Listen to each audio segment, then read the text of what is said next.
No virar da primeira década do século XXI, a Austrália surgia fortíssima, com imensas bandas a navegarem pela eletrónica. No epicentro dessa revolução, os Cut Copy. A banda de Melbourne acaba de editar o terceiro trabalho e apresenta-o agora ao vivo em 2 concertos em Portugal, nos Coliseus do Porto e de Lisboa.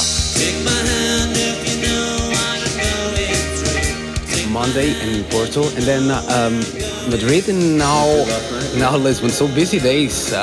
Yeah, well, it's been a busy tour. We've been going, I guess, just over 3 weeks, or around 3 weeks, and it seems like every night we have a new show in a different country. So we know Lisbon a lot better than most cities. And when we arrived this morning, we were in this square, and we knew where we were. So usually we have no idea when we arrive in a new city, but Lisbon we know a bit better.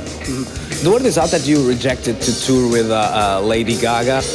Is it too risky to take the wrong decision in this time of your career? Maybe in some ways. I think we always just trust in our instincts. You know, we're not just trying to become like a band that makes it into the pop charts. We want to make interesting records and put on interesting shows. And I think, unfortunately, doing a support tour like that would make it hard for us to do, I guess, all of the production and lighting and, I guess, the staging that we wanted to do. So we decided we'd finish our record and work on our own touring. About the album, it comes from a digital forest somewhere. Is it easy to play live, meaning all those sounds, all those elements, are they heard on the live show? Well, I guess we try and play as much of the new album live as we possibly can. We've brought a lot of new instruments on the tour with us, new percussion. We have a percussionist that plays some of the songs with us to recreate some of the new songs, and also, I guess, new synthesizers that Ben and I are playing. So yeah, I guess we've sort of changed the show a little bit. You're the guys from the synth, so have you been spending much money on the internet buying old stuff? I've not spent too much money on synthesizers, but Dan has almost got a bit of a museum. Yeah? Yeah, I've got a lot of synthesizers. I've never regretted anything that I bought, though. You know, even at the time, you know, when we were first sort of a lot smaller as a band, like I bought a bunch of synthesizers and pretty much every dollar of money that I had.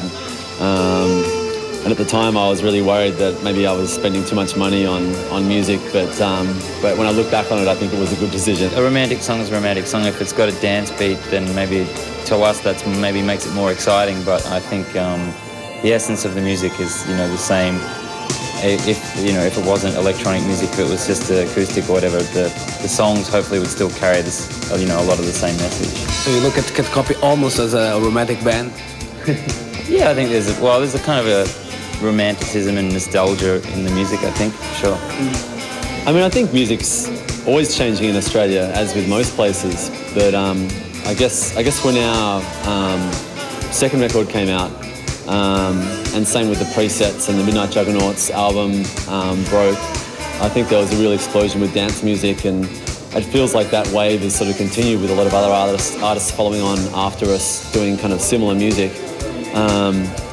But I'm not sure whether there's like a really clear scene. There's always good bands popping up. Was there any explanation for that to happen? Maybe in some ways it felt like something new. When we started doing our headline shows for our last album, we noticed sort of most of the people in the audience were like about 18 years old, you know, very young crowds. And I guess it was almost like a style of music that was adopted by young people as their own thing and was different to anything that had happened before.